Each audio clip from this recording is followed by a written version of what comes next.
கந்தனிடம் செல்லுங்கள், என்ன வேண்டும் சொல்லுங்கள். கந்தனிடம் செல்லுங்கள், என்ன வேண்டும் சொல்லுங்கள். வந்தவினை தீந்துவிடும் மற்றவற்றை தள்ளுங்கள், வந்தவினை தீந்துவிடும் மற்றவற்றை தள்ளுங்கள்.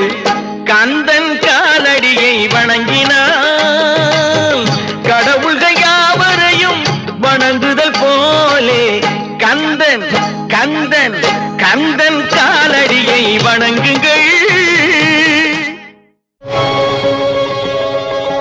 அம்மையானவன் எமக்கு அப்பனானவன், அம்மையானவன் எமக்கு